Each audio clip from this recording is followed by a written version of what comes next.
here we are on another project. This is a bit of a different one, this, but it's got a lovely story, so we sort of thought we'd share it with you. We're in the middle of Knightsbridge in London in an underground car park at the moment. This car hasn't moved in about at least 10 years. It's a one-owner car, has been part of the family since new. So this is sort of 86, 87 sort of car. So it's been here from brand new. I thought we'd just film this today because it's not often you find a car that's been stuck in an underground car park for the last 10 or 15 years that hasn't moved. But this is one. So we've got no idea. I looked at it about a year ago. Obviously it's not going to drive, it's not going to start. The family are out of the country. We're going to bring this car back to life for them. So they contacted Barkaways. We're here today with a lorry to pick it up. We're going to try and extract it from this car park. I mean, tyres are old, brakes are seized on, cam belts are, goodness knows how old. We're going to get it back to us, service it, recommission it, bring it all back to life and get it back running again. It's what we do. So we can't have Ferraris that have died. This one's going to come back to life.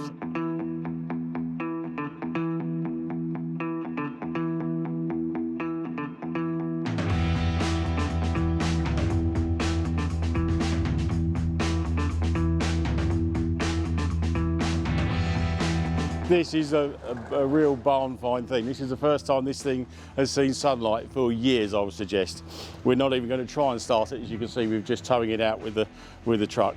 But yeah, quite a momentous occasion.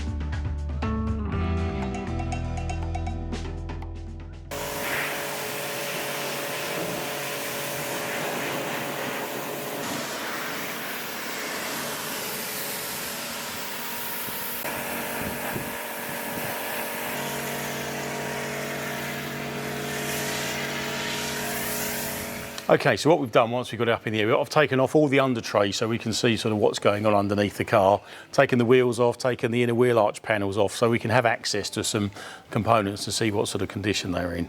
Just something we found on the front here. Brakes don't look too bad. We don't know if they work yet or whether they're seized or anything, but the discs are in reasonably good condition. They'll clean up okay. Something that does need some work is the front suspension bushes. If you can see, they're absolutely shot. You can see they're all squeezed out on the top here. All the rubbers are all perished and they're absolutely had it. There's also some sort of fluid leak here. We've got some oil leak coming through from this corner, probably steering rack or something. So the other thing is brake pipes. These rubber brake pipes are absolutely rock hard and horrible. So from a safety related issue, we're going to have to do brake pipes, whole front suspension. You can see here on these bushes, these are all completely split and perished. These are shock absorber bushes, they've had it. So we're going to need to do some suspension rebuilds.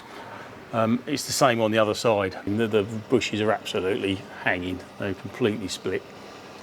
And brake pipes, and the steering rack, when we turn the steering, it's quite notchy. It gets to the end and it goes really tight, so the steering rack wants overhauling. Other than that, it does look like a lovely original car. I know it's a sort of one-owner car, and I believe that. Generally, it's in very good condition under here.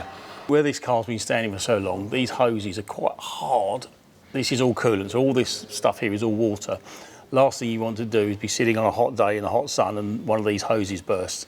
Pretty much all the rubber hoses relating to coolant are pretty old and tired. So they're going to want redoing. It's got a lot of oil leaks here. I'd expect that to get a lot worse. Once the car starts to be run and driven and things start to move again, if it's leaking that much doing nothing, it's definitely going to leak worse when it's driven. So there's some oil leak issues that need doing. Again, there's a lot of coolant pipes up here that you can see that are leaking coolant. All this damp piece here, that's engine oil and petrol. The fuel pipes are going to need doing. All this liquid here, again, considering the car's been standing doing nothing for a long time, it's leaking. So we're going to need to do some fuel pipes and some oil leaks at the top to stop all that. This has got new rear discs on, so they're quite new, so that's good. We just need to make sure they work and the calipers haven't seized up with lack of use, but the discs are new. Pretty much the same as the front. We've got all the rear suspension, all the bushes are perished. The rubber hoses have all gone hard, so pretty much the same. We've overhauled the rear suspension and the front suspension with all the rubber bushes. There's quite a lot of oil leaks coming from the top end, cam covers and what have you. Something else that's happened is the engine mountings have collapsed. I can get my finger clearly in that gap there, and this side I can't get my finger in, so the engine is sitting low down on the left. That's the alternator that basically charges the battery that's driven by that belt in there. Now there's a lot of oil and stuff on top of that. If you get oil inside the alternator, it is going to fail and break down and you're going to run out of electricity. Likewise, this pulley here is the water pump, and there's a whole load of liquid and stuff come out of that. The fact that it's been standing for a long time, I'd expect that to fail. So that definitely wants servicing. You can get rebuild kits for these, but this is the sort of thing that as soon as the car starts to run, I'd expect the water pump to fail. Likewise, the alternator, suddenly you've overheated or you've got no electricity.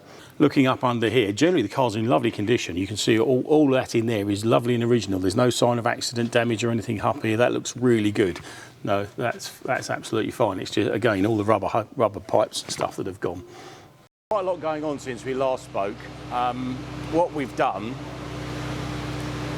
we went through the car. So the object of this one was to get it running. Obviously, it hasn't run for, say, we know about 15 years. So we've had the cam covers off, we've had the plenums off, we've sorted out the fuel injection system, we've redone all the tappets, we've done the cam belts, we've done the auxiliary belts, we've done ignition system, everything all the hoses have been done. We've drained all the fuel. The fuel in there was just sort of stodgy, so there's been a lot of injection stuff going on, but the car now runs, so it's back together and it runs. So what I'll do, I'll show you through some of the stuff that we found. Okay, so looking a little bit more detail of what we've been up to in the middle of this. Obviously on a V8 engine, you've got a bank of 4 here and a bank of 4 there. You can see from the photo, we take all the engine cover off for access. But running through the middle of the V here, you've got a lot of electrics, coolant pipes and what have you. So we took the whole of the plenum chamber off and replaced all the hoses that run down the middle of the engine. Obviously being in the middle of the V, they get hot as well, so that's all been done. And over to the right there, you've got the water pump and all the thermostat and other coolant related issues, so that's all been done. And over in the far right corner there, you can see the air conditioning compressor. Now, we've drained all the system and we've regassed it, and I must say it actually works. That surprised me. I was expecting problems with that, but at the moment it seems to be working, which is good. So some of the stuff you find in 1980s cars that have been left for a long time. So things like the cam belts. Now the cam belts, they don't look too bad from the outside. They're a bit worn and perished. When you turn them inside out and see, you can see there's cracks starting to appear on the insides. So they're a definite throw in the bin job. Coolant hose, I've just bought a sample. There's loads of hoses we've taken off of this. Now you look at this as a hose, and you can see from the outside it's not too bad, but the inside you can see, and you cut it open, it's already starting to rot out. So that's why we did the coolants. Now there's another one here. Now this is, in light of all the sort of E10 fuel and all this sort of stuff that's going on, this is a fuel hose that links the 2 petrol tanks, and it doesn't look too bad from the outside. When you cut it open and peel it back, you can see it's all starting to crack and it's rotting from the inside out.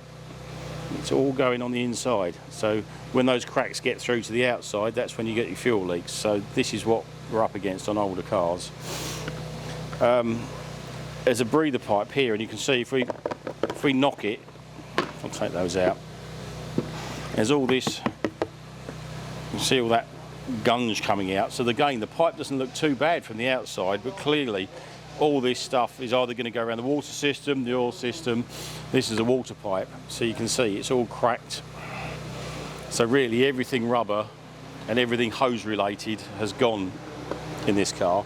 Now another one that's rubber is the brake pipe. So most of the brake system is metal brake pipes, but then where the suspension flexes, you've got to have some sort of movement, so you have rubber brake hose.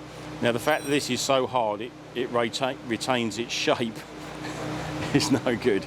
Now the diameter of the inside of these is only about 3 mil hole through the middle of these. It's tiny, and these were blocked up. Cut this one in half, you can see how big that. You can now see the inside of the pipe. So what's reinforced on the outside, the actual hole in the middle is tiny. So what happens is when all this swells up, it restricts the hole, and you actually get them where they constrict completely and don't work. So that's why they've been replaced. Engine mountings. All the 308 series sit on 4 of these. So there's four big on each corner. There's 4 of these, and basically it's a big rubber donut.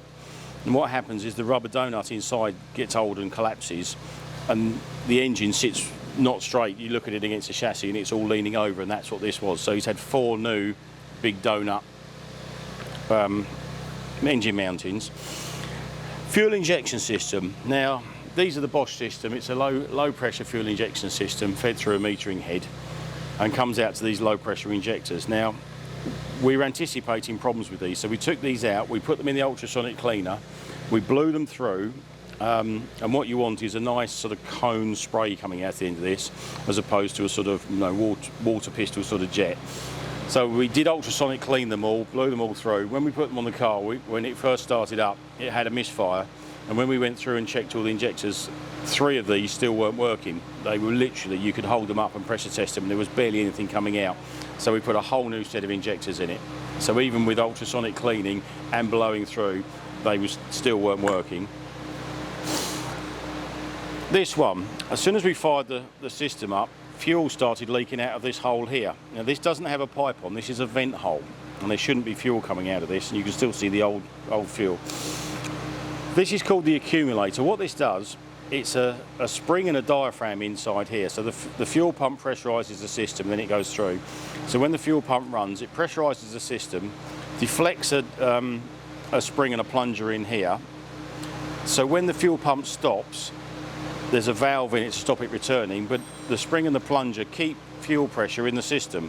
So all the pipes to the injectors and what have you. And the idea is it just keeps the system slightly pressurized and stops it vaporizing. So when you stop, when the thing's really hot, by having a pressurized system, it stops it vaporizing, which means it starts better. But what happens is, if the diaphragm splits, you get fuel leaking out the end, which is exactly what this had. So as soon as we started running the system, we had fuel leaks. So clearly the diaphragm had split. So that was another one that we've done. Alarm systems. Now, we've spoken about these before. I was fitting these things. No, back in the 80s when we were doing these, you had to have alarms on cars, otherwise you couldn't get insurance. So consequently, there was various makes on the market. This is a laser line metal one, I think. So you had to have something. Now the trouble is now they're all like 20 odd years old. This one didn't work. It didn't do anything. It was just going to cause a whole lot of problems. So we've taken it all out. But you can see it was quite integrally wired into the wiring loom of the car. You've got 2 boxes that control it, and then there's the siren buried under the front, and there's a whole load of wiring looms. So we've had all the fuse box out, and we've taken all these entrails out and put the car back to standard wiring, back to the standard thing, because if this failed, then you've had it, so you're better off without it. Okay, so while we're talking wiring, as I've just mentioned on the alarm, we've had all the fuse box out of this car to remove all the alarm system and what have you from before. But another thing that goes wrong when cars are left for a long period of time is the relays pack up. What happens is all the circuits in the car are controlled by these relays. The purpose of a relay is to protect the switch, so the relay draws the current for headlights, windows, what have you. Rather than putting high current through switches, it protects the switches. So these effectively are little switches, and when they sit there and do nothing for years and years and years, they get stuck. So if I prise the box off of this one, this is an old one, you can see inside. So what you've got inside a relay is a coil inside, and basically it's a switch. So when you pass a current through it, it operates these little contacts. Now if those contacts get all corroded up when they haven't been used for years and years and years, whatever that switch is doesn't work, whether it's a headlight, a window. Now in some cases you'll get, okay, it's inconvenient if a window doesn't work, but if this is the one that works the fuel pump or the ignition system, then you're going to break down. So we have this a lot. Testarossas, 288 GTOs, all these sort of 80 series cars, it's worth, we just replace all the relays now, just buy all new ones. It's a far more reliable way of going forwards. So shall we fire it up and then we'll take it up the road and see how it goes?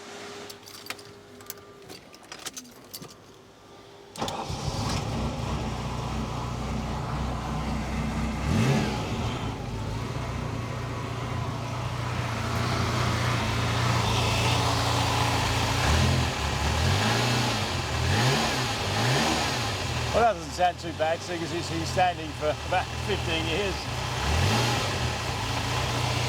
So while we're waiting for things to warm up a bit, so it's running really well.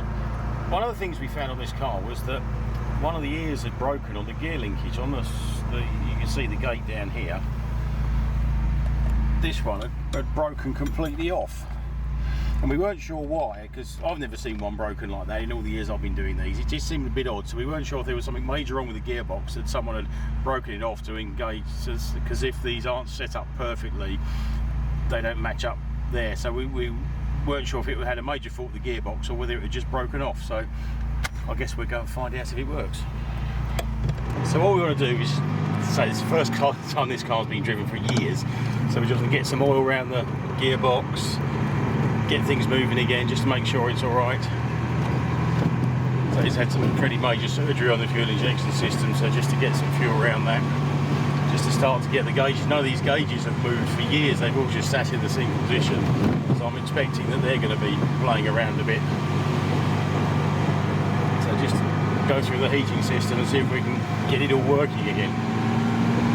It's things like that, the speedo's just suddenly started working, that was stuck on the bottom. Suddenly jumped up, rev counter's working all right.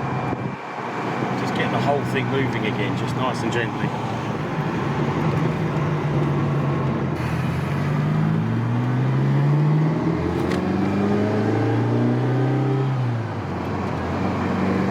Gear lever seems to be working all right, so our worries that the gearbox was going to be trashed seem to be okay. It seems to be working perfectly.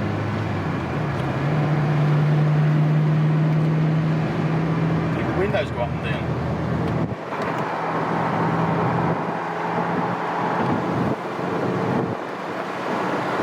As I always say, there's worse places to be than an open top Ferrari.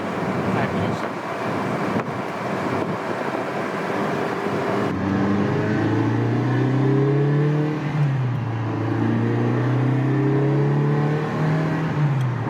That's as good as the gearbox gets, considering it's still fairly cold. Brilliant.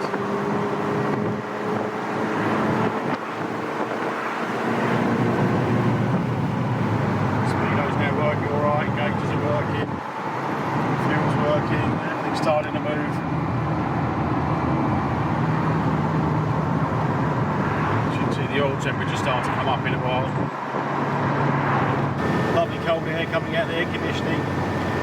We've regassed all that, and again I'm surprised that's come good. I was expecting more problems with the air conditioning system, but it's working, it's blowing cold air.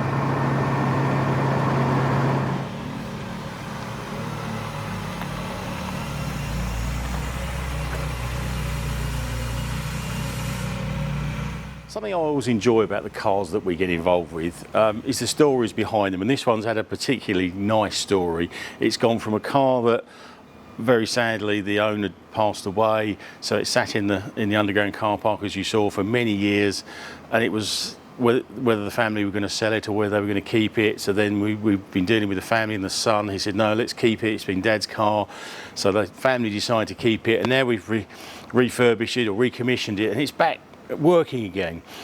We've washed it, cleaned it, detailed it, we've done all the leather, as you've seen, we've done all the engine and the hoses, and it's back working and running. And it's a really nice story. It's a one-owner car. It was Dad's car for the family, and the fact they've decided to keep it is brilliant. So it's been a really nice one to bring back to life and go on to be enjoyed for many more years.